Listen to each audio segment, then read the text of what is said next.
And there we are. Hello, everyone. It has been a while.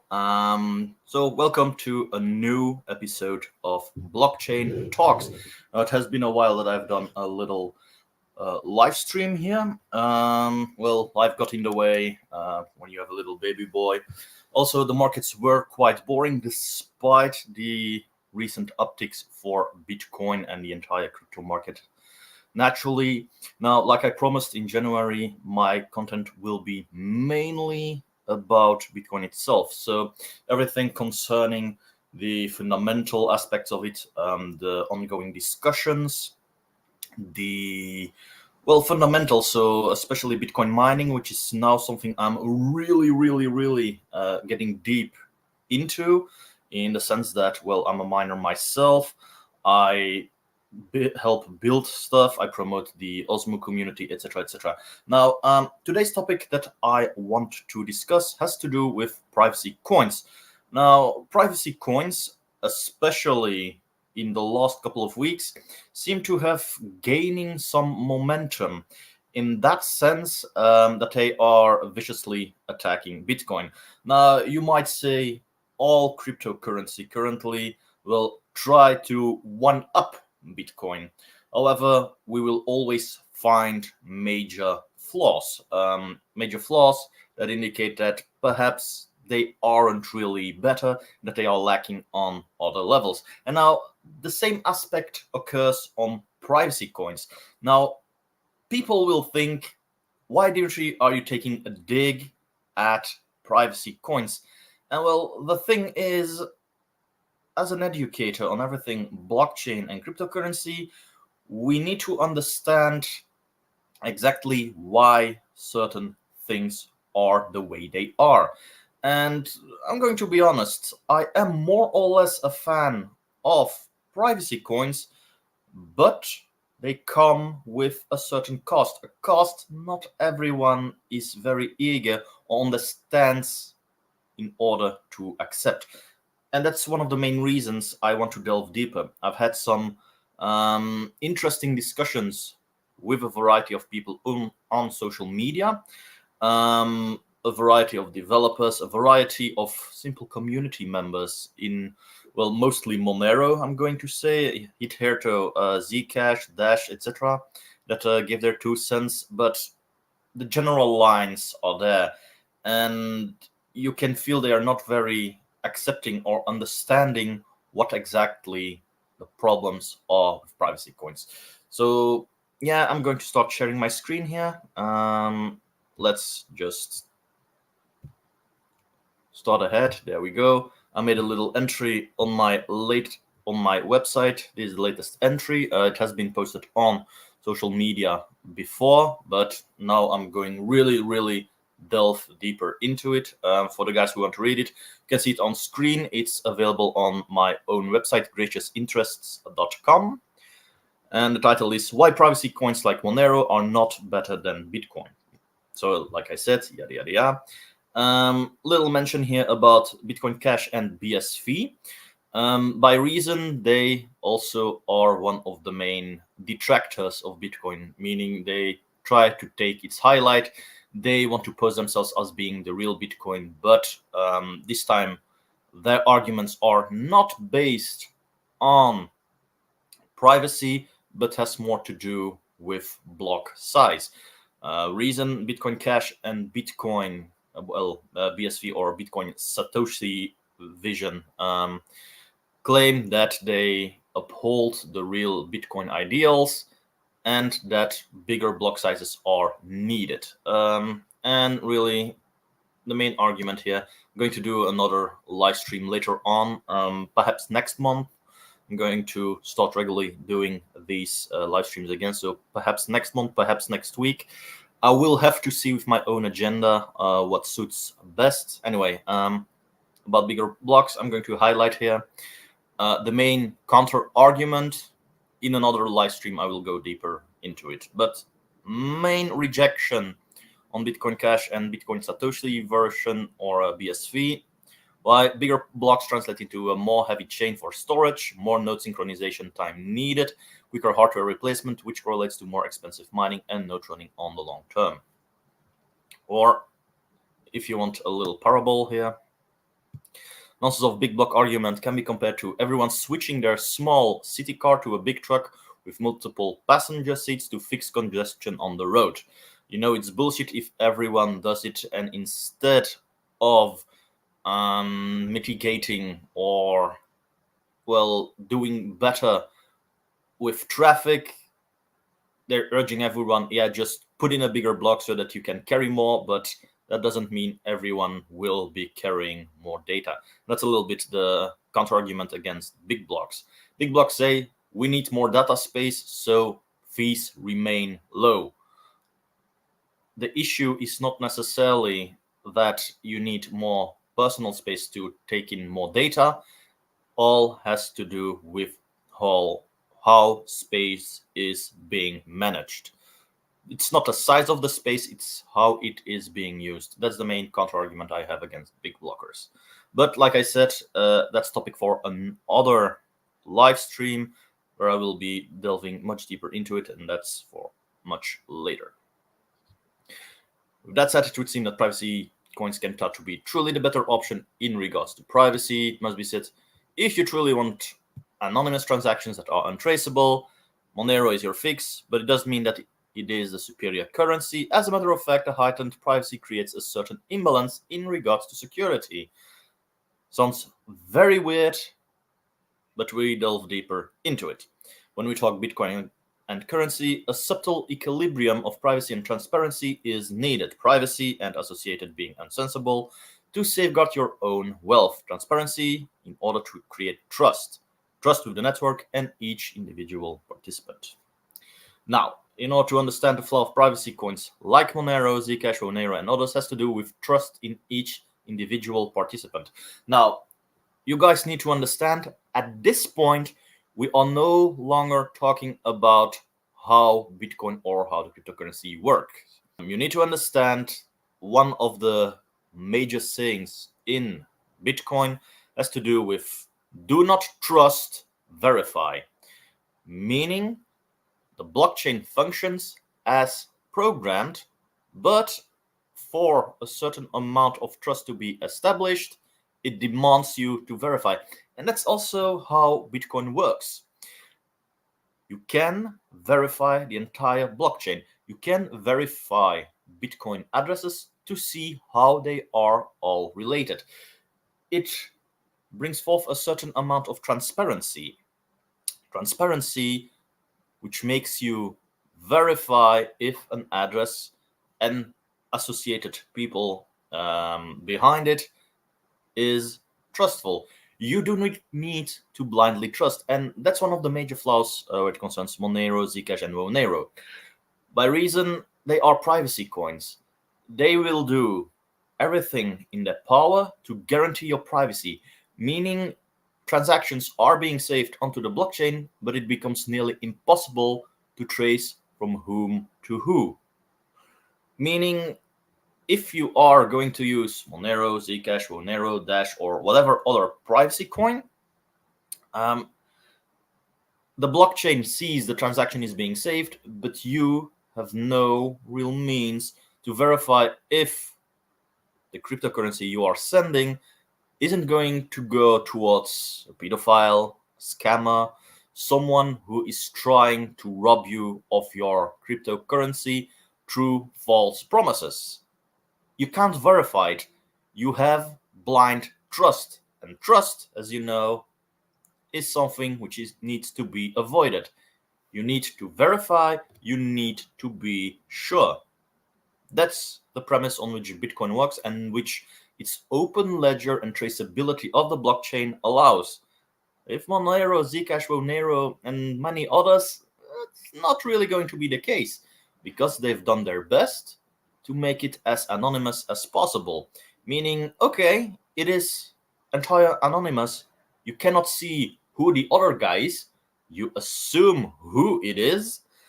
If you are going to do a peer-to-peer transaction, but you cannot verify past transactions. You cannot verify past dealings. You cannot verify if he or she, I need to be correct here, is related towards previous scams. And that's one of the problems which exist with Monero and Zcash. Now, if you're all for privacy, etc., go right ahead. But where it concerns currency, that's something which poses a variety of problems. You cannot verify if you're dealing with a fair business. You trust blindly, and trust, like I said, needs to be avoided. Now, on screen, this little text has been presented. If you guys want to read it, go right ahead. I'll wait a few seconds. You can even pause the screen if needed. But in the next tabs I'm going to show you, it's little discussions I had. I'm going to delve deeper on a variety of claims and myths where it concerns privacy coins and Bitcoin. So yeah, give it 5 seconds. Okay, and I'm going head first with the first one.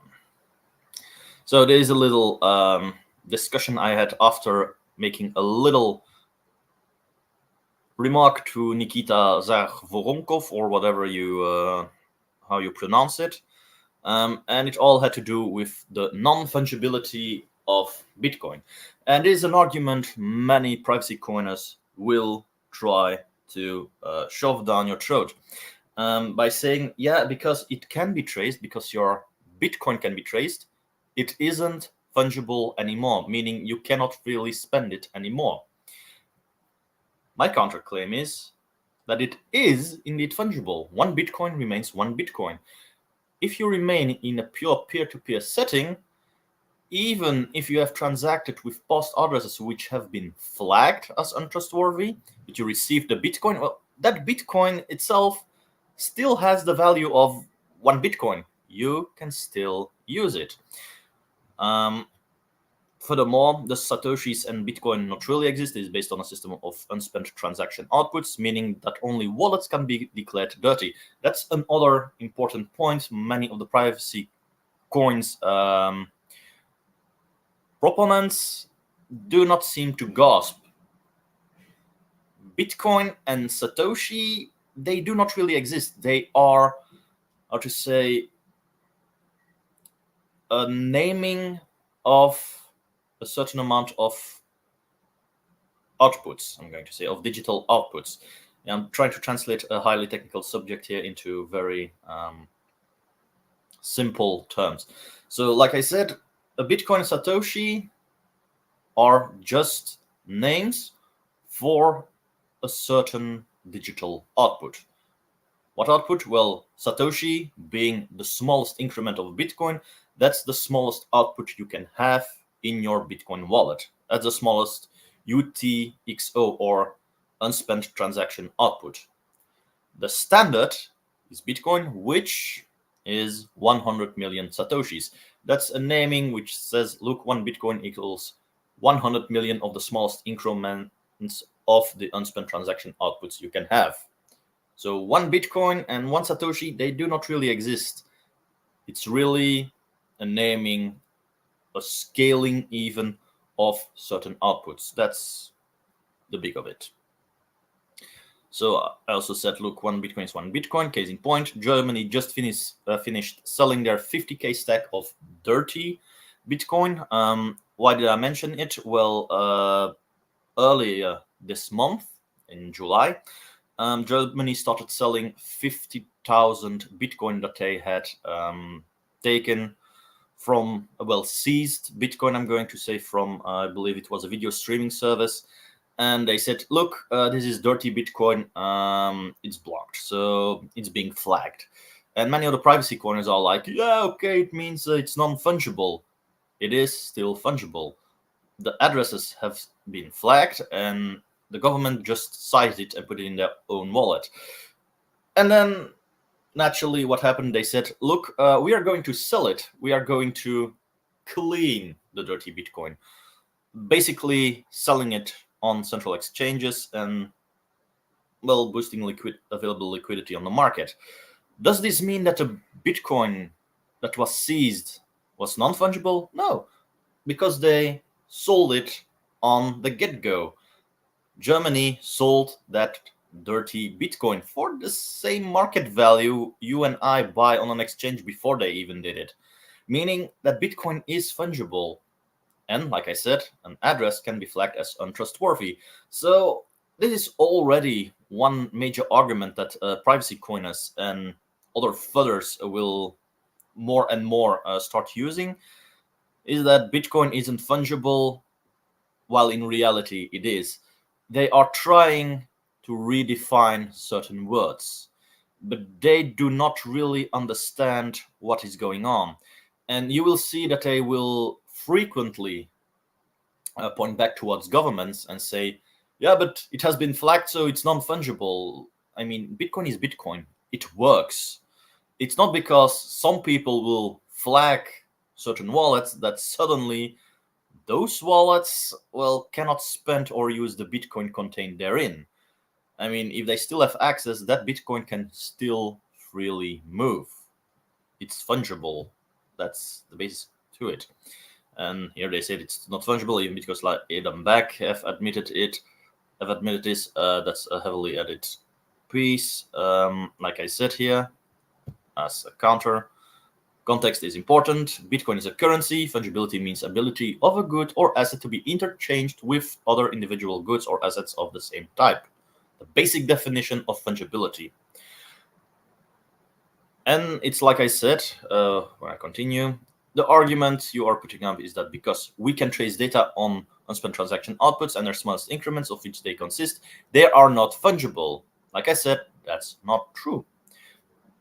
For example, this is blatantly false by reason that the 2, 5, 10, 100 USD dollar bills, you can do the same thing in euro, British pounds, etc. In your pocket, also have a serial number by which their history can be traced as well. Does that mean that these bills cannot be interchanged for other bills of same value? That these are not fungible? If so, you would have been scamming a lot of people throughout your life. Meaning, well, if you have still cash in your pocket, it's fungible. Even if that cash was previously stolen in a bank heist and returned towards the bank, I mean, those bills remain fungible. You can still use them. If naturally they weren't dirty yet or seized or whatever, but still the money still can be used. And the same occurs not even with the physical bills, the physical euros and dollars and British pounds and yens. Even money in the bank can be traced as such. It remains fungible. It's just adjusting numbers, changing places, but the value remains the same. And this applies as well to Bitcoin. It's not because an address or an account is being flagged as suspicious that the Bitcoin contained therein suddenly becomes non-usable. The Bitcoin contained therein can still be used. It is still fungible. People will just keep an eye out for the address and the individual behind it. But they do not care where the Bitcoin eventually ends up. And that's the major case that I made, which concerns the Germany selling their 50K stack of Bitcoin, which they seized and which came from an address they flagged. The Bitcoin themselves is still clean. It can still be used. It is fungible. But it just some central party who said, yeah, but it's dirty. I mean, we are cypherpunks still, still, and government dealings, I mean, a government is very, very quick to say, oh, that's illegal, you may not do it, it's now ours. Whereas Bitcoin was made to say, hey, government, F you, up yours. I mean, now suddenly complying and saying, yeah, because government said it's flagged. I'm sorry, guys. That's pure bullshit. You know that the argument they are making is pure bullshit. Get me a still. So then I was not just about exchange, but having on your purchase a used car.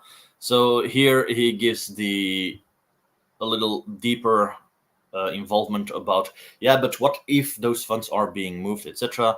And this is actually the main meat I wanted to show you guys. So debunked falsehoods, this is a little overview of some of the main arguments. So for context, I'm going to show you this one. Not just about explaining what's happening when you purchase a used car with BTC and that person later uses those funds to commit a terrible crime.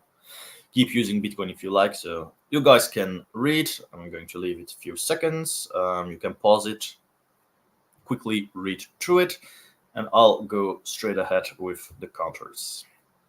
So, simultaneous and easily debunked falsehoods. Pay attention. What happens when you purchase a used car with BTC and that person later uses those funds to commit a terrible crime? Now, there's a few things you need to understand. First, it is not something which is Bitcoin unique. In the case, it applies to any currency, and the answer is rather straightforward and not currency related. So what happens when you purchase a car with BTC and those funds are later used to commit a terrible crime? Well, nothing happens to the currency. Why? It's about the individual, not really about the currency itself. I mean, on the daily right now with US dollar bills, crimes are being committed. I mean, at this moment, there's probably people buying shovels, buying axes, buying guns, buying ammo in order to shoot someone down. And they still have money in their bank accounts. I mean, does that mean that the currency they hold isn't fungible anymore? Or does it mean that the person behind it itself is a criminal? So at this point, it's no longer about currency, it is about individual actions. And Bitcoin in itself still is money for everyone. Everyone may use it however they like. However, with that comes naturally the subtle underlining that you yourself are still responsible for your own actions. It doesn't matter what tools you use, but you need to have a certain morality. You need to know what good and evil is. I mean, the people who shoot each other, they are at fault. It's not a gun or the bullet which hit it. By reason, it's the person pulling the trigger. And it's the same thing where it concerns Bitcoin. Bitcoin is but a means to an end, in the sense that it is something where may you buy stuff. But what you buy and what you're going to do with it, well, that's up entirely to the individual. And sure, you might say at that point, yeah, but that means criminals may use it. Indeed. But a criminal will always use what is available. I mean, if a guy stabs someone to death, does that make all knives illegal, or is the guy to blame? My point of view, it's the guy to blame. It has nothing to do with knives, because he could have used another weapon. So, and that's mainly the argument I'm making here. There are just bad people in this world. Money is what it is. How it is being used is entirely up to the individual, hence why dirty Bitcoin does not exist. Immoral people, on the other hand, do so. Bitcoin is not at fault, it is the person using it. You know, hands which use the knives are at fault, not the knife itself. And if you truly believe it's not a case, well, we need to point out that with privacy coins, things become worse, because it will actively help to cover up that crime and act as if all are equal, a literal throw in the dishwasher with the other ones. With that, I mean, it's a little perhaps unclear what I'm meaning with this. Privacy coins make transactions entirely anonymous, meaning it actively tries to hide your identity. Privacy coins make use of the blockchain in order to say that a certain amount of coins have been moved. However, they will do anything and everything in their power to make sure that the identity of the two peers remain unknown for eternity. And that makes privacy coins actually much more interesting towards criminals. By reason, Bitcoin is pseudonymous, meaning it's not anonymous, but you are using a pseudonym, that pseudonym being your Bitcoin address.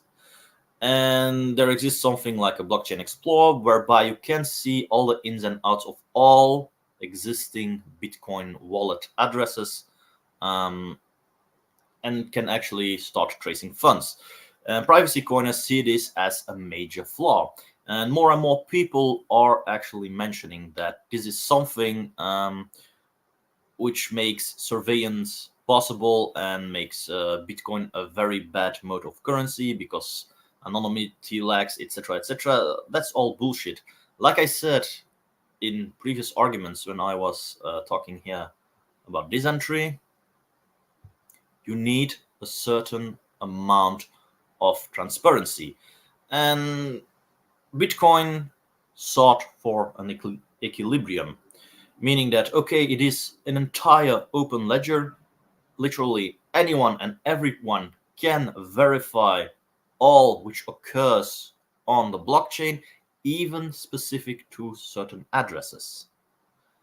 However, does this mean that everyone has just one Bitcoin wallet address? No. You are still pseudonymous. As long as you do not pass your funds through a KYC central point, and with that I'm really talking about something like a centralized exchange or something which has KYC implemented for trading and exchanging your Bitcoin, you're safe. As long as you remain peer-to-peer, no one needs to know who the real holder of the funds are.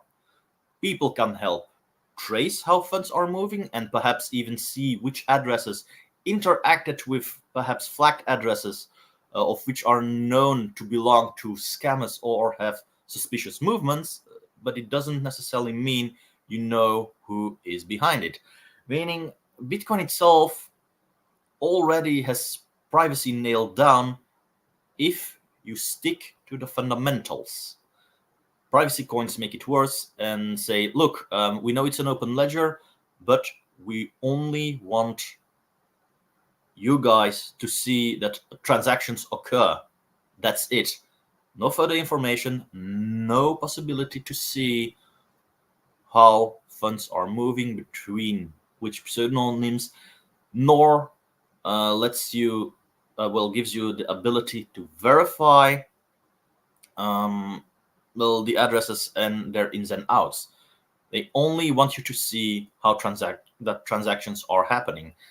And it's really hammering down on, I'm searching my words here. It's really hammering down where it concerns privacy. It is super private, but it means less safe as a result. A certain amount of transparency has been lost. That's the basis to it. As said before, only wallets can be flagged as suspicious. Actual sats and BTC, not, as they do not truly exist. Like I mentioned before, with the unspent transaction outputs. High transaction fees. Fees are currently sub 1 USD and not that high. High transaction fees, I need to be correct here. People who view my live streams will know that I've covered extensively on ordinals and runes, and that there's spam on the Bitcoin blockchain as a result of that, and that fees sometimes peak. That's one of the reasons I am a big proponent of everything that Luke Dash Jr. does, of everything that Ocean Mining Pool does, which is removing, not really removing, but putting a halt to all the spam, all the inscriptions being made on the Bitcoin blockchain, because it's that spam which makes the transaction fees high. And, I can show you guys what current fees are on the mempool. I mean, it's sub 1, but currently, it still is. I mean, it's cool. Yeah, you see still big blocks, but per VByte, 0.46. it's low. Can be lower, but there's still spam occurring, as you guys can see here. So these are small transactions, but each time you see a bigger block, well, actually, these are all data. Anyway, so fees are on the lowish side currently. They weren't for a certain amount of time in thanks to those ordinals. So on that point, I'm going to say there is a very, very small grain of truth, but it is something which can be fixed. And on that point, we just need the Bitcoin core developers and the entire community of miners and nodes to make them clear, fix the filters, evade all those inscriptions and runes. They have no place on the Bitcoin chain, and you will see suddenly the fees will start dropping down. I mean, Bitcoin has had fees since, well, up until 2023, before the inscriptions were launched. Before that, I mean, fees almost never went beyond the $1 USD. And even right now, with all the spam occurring, fees aren't that high. I mean, $2-3. There was a time we were at a few hundred, but the inscriptions hype has died down as people start to realize there was no profit to be made. So that one slowed down, went down. And while they are still slightly higher than much before all the inscriptions and ordinals and runes, they are on the lowish side. I mean, as you saw on the mempool space, high priority 0.46 cents. That's low. I know of certain banks who demand more per transaction and even let it vary depending on how big the amount of money you need to spend. The 0.46 that you saw accounts for all transactions, small ones, but even the big ones. I mean, it's still fair. And, well, yeah, big blockers and Privacycoins will say, oh, but it's high transaction fees. Look at ours. It's even less than 1 cent. Yeah, because no one is using your chain. That's also a little argument which needs to be made. So when they say high, take it with a grain of salt. There is a little grain of truth to it, but not as they want to present it to you. Second point. They say there's a lack of financial privacy, which is a very broad claim, which is all and nothing saying. The excuse is everyone can see your funds. Do remind yourself that in a pure peer-to-peer setting, no one knows who is behind the pseudonymous address, and anonymity is respected 100%. If SEX or central exchanges are involved, is that anonymity compromised?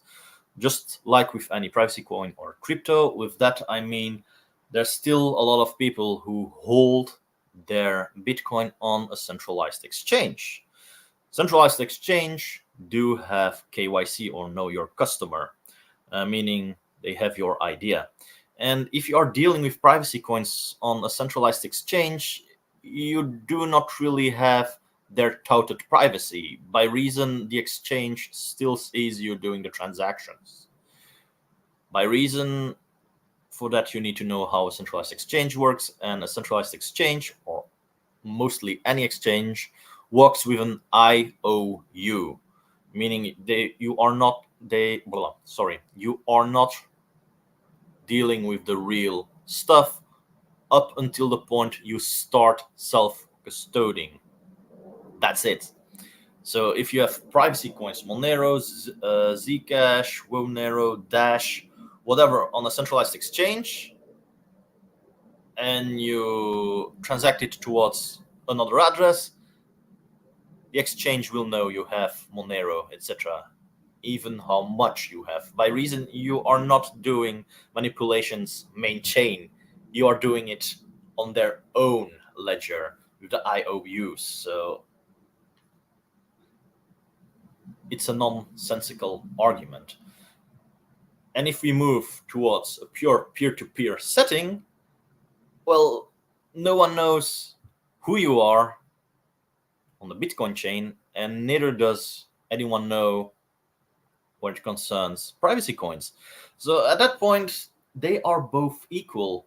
However, with Bitcoin, you have slightly more transparency because it is an open ledger which gives away slightly more information whereby funds can be traced. With Privacycoins, it's not going to be the case. But like I said, that's not necessarily a good thing, by reason you are more anonymous as well as your peers, meaning you might be dealing with scammers or professional frauds. Myself, I prefer to know on beforehand. I prefer to have a certain amount of transparency. That's what defines a good currency. Inability to handle many transactions because of the small block size, that's also a based argument, and I need to refer back towards inscriptions and ordinals and their runes. But all in all, Bitcoin is doing just fine. Current issue is less with how much transactions and more about putting a halt on treasure data that bloats transaction size. Test all the inscriptions currently occurring with runes and ordinals. Apart from that, are many of its competitors boasting about higher transactions per second, so TPS, while not even reaching 1/10 of network activity. Bitcoin beats anyone when it comes down to actual made transactions versus potential for. And that's one of the main reasons, well, one of the main bullshit arguments people make. They say, oh yeah, we have bigger block sizes, so we can do more transactions. And a good Bitcoin maximalist will say, sure, but how many transactions are being made currently main chain? And at that point, they generally, the Bitcoin maxis, make one of the most solid points, because Bitcoin is the most used currency. And many of its competitors, like Bitcoin Cash and Bitcoin Satoshi Satoshi Vision, BSV, they do not have that kind of activity. Even worse, it has been recorded that both of them, well, have been boosting activity with a variety of scams and applications that the devs themselves have been building in order to boost network size. But yeah, not really fair antics. There is no real fair use of it. By reason, most of BCH and BSV or any other cryptocurrency are mostly being traded on exchanges, whereas Bitcoin has more real transactions occurring. Other major argument: centralization of mining because of ASICs. I'll be needing to give you guys here as well a little more in-depth view, especially to those who have been following my streams for quite a while. So let's just say mining occurs worldwide and is not limited to mining farms alone. That's a fact. Many individual miners at home exist. Projects like BitX and upcycling of old miners exist for pleb use, meaning there is indeed a worldwide distributed network supporting the Bitcoin network. Now, people will say, yeah, there's centralization ongoing due to pools, and indeed there, I will admit to that when taking a graph of all existing mining pools for Bitcoin, that you only need two collaborating with each other in order to get a 51% hash rate. However, people need to realize, while pools might work together, they still exist out of plenty of individuals, both companies, individual pleb miners like myself, who dedicate their hash rate towards the pool. However, they can very easily lose their hashing power if they start following policies or start doing stuff which isn't in the interest of miners anymore, if they start collaborating to attack the network itself. That's one of the reasons why I'm going to say it's not really a centralization. However, another thing that I need to point out is that ASICs, well, they tend to be quite expensive, the tech. And this is an argument I've made in my now halted live stream series whereby I analyzed coins. And there I frequently made a point by saying, look, ASICs invite centralization, and in a certain sense they do, if we are talking about beginning cryptocurrency projects, if we are talking about small cryptocurrency projects. which use proof of work and have ASICs available. By reason, ASICs have the advantage of bringing a huge amount of hashing power to the network by using one small miner, one small dedicated miner. And at that point, the cryptocurrency needs to evolve more natural. Um, Something like Monero can become more quickly decentralized by reason of becoming more ASIC resistant. By reason, the technological barrier to cross CPUs and GPUs, well, is much lower than making use of an ASIC. With an ASIC, you need already some dedicated technological knowledge, whereas, for the example with Monero, you can mine it with a simple CPU. I mean, you download their wallet and you start mining with your computer, and it can be done on any computer. I can do it with the Chromebook I'm currently on. I can do it with my dedicated big computer downstairs. I can do it with a Raspberry Pi, etc., etc., etc. The technological barrier is much lower, which is better at the beginning for a cryptocurrency. However, the more the network grows, the more demand and competitive it becomes. And at that point, escalating towards ASICs isn't that much of a bad case. Sorry. Um, the condition should remain that the ASICs remain on pleb level. And that's one of the reasons why I'm such a fan of BitX. It is an ASIC miner, but it is pleb made. It is low in technical barrier, in the sense that anyone can buy it, anyone can set it up, and anyone can really integrate it into its house and leave it running. It's much less intensive than the real big ASICs that mining farms and some plebs even use. So at that point, I'm going to say it is a little equilibrium, a certain evolution in the network which needs occurring. We can honestly say, even though that Bitcoin can now only be mined with ASICs, the network itself is still as decentralized as it can be by reason of network demand, by reason of development and how community adopted towards it. You cannot do the same thing with other small projects like the majority of Privacycoins. They need that low technical barrier in order to get a growing supporting community of the network. So when people say decentralization of mining because of ASICs, do realize that this argument is being offered by reason they are looking at a small network and see the dangers, how it can be attacked. Bitcoin has matured and grown to such an extent that with ASICs, centralization cannot really occur. There are too many people supporting the network independently.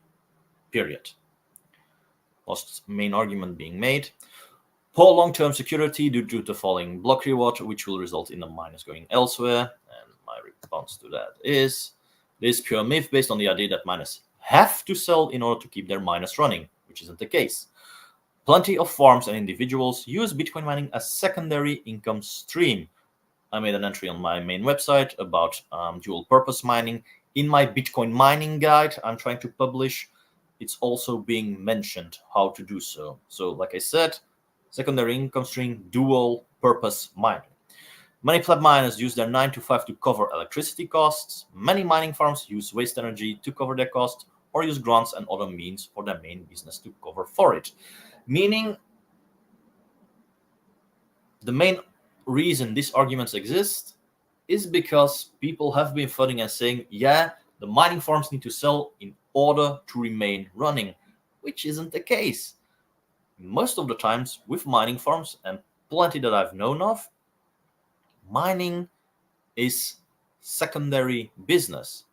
The main business to support the electricity used by the ASICs comes from elsewhere, from another business, comes from a renewable energy source, comes from waste energy optimizing the grid, etc. So at that point, they do not really need to sell. They can sell, but they do not need to. So it's, how I'm going to put it, it's an argument which at first glance makes sense in simplified maths, but in reality isn't really going to be the case. Next up, what's this? Yeah, in here, this, like I said earlier, where it concerns anonymity and pseudonymity, I gave another example of something which we already covered. So, monetary reset, guy blocked me for pointing out that due to the non-anonymous by default nature of Bitcoin transactions, people will always be one step away from a serious mistake that could put their funds at risk and taint their legal identity. So, an argument he had with block, and like I said and pointed out earlier in my self-written article and the rebuttals that I've made, Bitcoin is pseudonymous. It's your public address. Bitcoin remains 100% secure with pseudonymity if you remain in peer-to-peer setting. Second, you go through a KYC exchange is all privacy. Compromise is not unique to Bitcoin, but applies to all crypto and privacy coins. As I mentioned here, where is it? So here and well earlier on here, everywhere, as well as here. I mean, I'm not going to repeat myself. It should be quite clear at this point. Addresses can be flagged. Bitcoin remains fungible. On the network, you are pseudonymous, meaning you're not entirely anonymous, but you are known under a pseudonym, which is your public address. You can trace all the ins and outs, but no one needs to know your identity as long as you remain in a peer-to-peer setting. This naturally falls away if you go through an exchange. Simple as that. It works as intended. You do not need additional privacy. By reason, the privacy that needs to be fixed, well, you can do so if you walk through a centralized exchange. That's the literal bottleneck. I mean, centralized exchanges with a KYC, I've been saying it since the very beginning of my streams, and I'm really talking about 2020. Centralized exchanges are a literal bottleneck. That's where governments can get their data. But if you remain in a peer-to-peer setting, and if you mine and earn Bitcoin that way, there's nothing they can do. Once again, a little quote here. So about those dirty coins that are so dirty, Wallet.com can send them back to Giacomo. Turns out, spend them, mix them together with customer deposits. Once again, disproving that flagged addresses have with dirty Bitcoin are non-fungible. I mean, it is fungible. They still can. Peter Todd here has shown so with the very fact by saying, look, Wallet.com, spend them and mixing them together with customer deposits, meaning they remain fungible. It is proof of the explanation I have given. Bitcoin allows for wallets to be flagged as suspicious without needing to know the ID behind the wallet address, allows for personal verification if you want to have dealings with criminals. Or if you do not want to have dealings with criminals, I made a little mistake there. And like I said, that's a feature which is one of the strengths of Bitcoin. It's an additional layer of transparency. Additional layer of transparency, Privacycoins like Monero want you to think is a flaw, because they say all peers are equal, whereas in reality, sure, all peers are equal in the sense that you can transact with any of them, but like I said, do not trust, verify. I am sure that each and every individual is unique. Which also means that there will be people I do not want to support, that there will be people I do not want to send my money to. We are not all equal. There's differences. And Bitcoin has this anonymity and openness, which allows me to verify something which privacy coins do not do. They want you to say everyone's equal. No. I do not want to send my Bitcoin in support of criminals, of scammers, frauds, etc. That's the main difference, and that's one of the main weaknesses of privacy coin. They want you to believe everyone is equal, where in reality it will never be the case. Once again, on fungibility, like I said, one Bitcoin is one Bitcoin. As mentioned here, here with the guys, oh yeah, it's flagged, it's non-fungible, yeah, but they did mix it up and Bitcoin have been sent. Like I said, it is a bullshit gimmick. Nothing more, nothing less. What's this? There's still 5 more stages. Path of Bitcoin, Ponzi scheme, becomes newbie, met with resistance, and here he says, yeah, and then they go towards Monero, whereas I say, nah, it's just bullshit. Few people need to understand the problem privacy coins pose. Going to rehearse myself again here, repeat myself. You need a level of transparency in order to create trust for peer-to-peer use on a personal level. So I'm not talking network-wise. I'm not talking about the Bitcoin fundamentals, etc. It's personal level. Verify who you are dealing with. Bitcoin is trustless in function and execution. It works. Bitcoin is fungible. I can send Bitcoin literally to anyone I want. But on a personal level, I'm putting up my limitations. I do not want to support scammers. I do not want to support frauds. I do not want to support people with Bitcoin who want to hurt Bitcoin. I'm not going to send my Bitcoin towards them. That's what I mean with on a personal level. So for that, I want to verify which addresses are related to persons associated with that. Now, that's perhaps a bad wording because now privacy coiners will say, aha, so it means KYC? Not really, but you catch the drift. It works without trust. Like any other crypto, is there still trust which needs to be established amongst peers? I have no problem sending Bitcoin if I'm in a pub towards the pub owner. He gives me an address, I scan it, I send the Bitcoin, I have my beers, it's all fine. But if I know that the guy itself is involved with criminal activities involving Bitcoin, well, myself, I'm not going to spend my Bitcoin there anymore. I'm going towards another pub which accepts Bitcoin. That's what I mean with peer-to-peer use on a personal level. There's layers to it. Continued, privacy coins do away with that trust. You do not know if you are dealing with or are supporting criminals.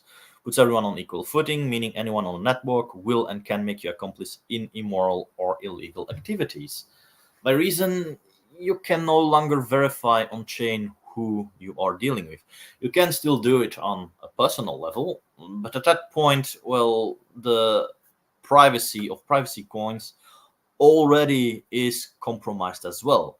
I mean, if I own Monero and I am sending you Monero, yeah, that means I know the identity behind the address I sent Monero to. The entirety of the network doesn't know who we are, but I know you have it and I know I have it. We know it of each other. And at that point, privacy, you're on equal terms like Bitcoin. So there's no real surplus here.